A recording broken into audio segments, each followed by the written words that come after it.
हमारी सीमाओं पर एंटी ड्रोन प्रणाली की तैनाती होगी, अमित शाह। केंद्रीय गृह मंत्री और सहकारिता मंत्री अमित शाह ने बुधवार 26 सितंबर को पंजाब के अमृतसर में उत्तरी क्षेत्रीय परिषद की 31वीं बैठक की अध्यक्षता की। गृह मंत्री ने कहा कि प्रधानमंत्री नरेंद्र मोदी के नेतृत्व में सरकार को नारकोटिक्स और आतंकवाद पर नकेल कसने में कामयाबी मिली है। सीमा पर सुरक्षा व्यवस्था चाक चौबंद करने के प्रति मोदी सरकार कटिबद्ध है। उन्होंने कहा कि जल्द ही हमारी सीमाओं पर एंटी ड्रोन प्रणाली की तैनाती होगी।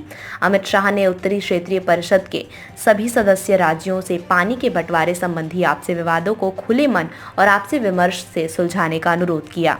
बैठक के दौरान कुल 28 मुद्दों पर चर्चा हुई। इस बैठक में पंजाब, हरियाणा और हिमाचल प्रदेश के मुख्यमंत्री, दिल्ली, जम्मू कश्मीर और लद्दाख के उपराज्यपाल, चंडीगढ़ के प्रशासक, सदस्य राज्यों के वरिष्ठ मंत्री और वरिष्ठ अधिकारी बैठक में शामिल हुए। गृह मंत्री ने कहा कि सरकार नशीले पदार्थों और आतंकवाद पर नकेल कसने में सफल रही है। उन्होंने कहा कि मोदी सरकार सीमा पर सुरक्षा व्यवस्था को मजबूत करने के लिए प्रतिबद्ध है। जल्दी हमारे देश की सीमाओं पर एंटी ड्रोन सिस्टम तैनात किया जाएगा। अमित शाह ने उत्तरी क्षेत्रीय परिषद के सभी सदस्यों से जल बंटवारे से संबंधित अपने विवादों को आपसी बातचीत से सुलझाने का आग्रह किया। अमित शाह ने सहकारिता, स्कूली बच्चों की ड्रॉप आउट दर और कुपोषण जैसे मुद्दों को प्राथमिकता बताते हुए सभी सदस्य राज्यों से इन पर खास ध्यान देने को कहा। देश में एक भी बच्चा कुपोषित नहीं रहना चाहिए।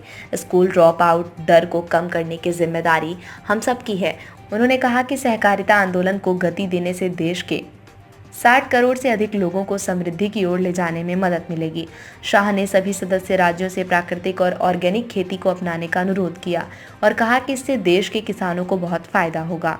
हिमाचल प्रदेश में आई भीषण बाढ़ की स्थिति से निपटने के लिए केंद्र द्वारा राज्य सरकार को हर संभव सहायता देने का आश्वासन देते हुए कहा कि पूरा देश इस संकट की घड़ी में हिमाचल प्रदेश के साथ खड़ा है।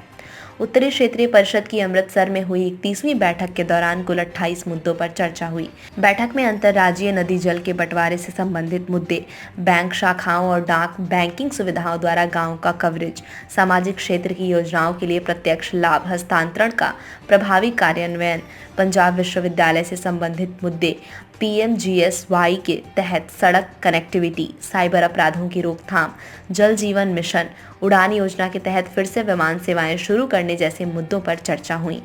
साथ ही महिलाओं और बच्चों के खिलाफ यौन अपराध, बलात्कार के मामलों की त्वरित जांच, फास्ट ट्रैक स्पेशल योजना के कार्यान्वयन, बलात्कार और POCSO अधिनियम के मामलों के शीघ्र निपटान के लिए न्यायालय, FTSCs, प्राथमिक कृषि ऋण समितियों PACS को मजबूत करने और कृषि भूमि की खरीद का कानून आदि पर भी विचार विमर्श हुआ।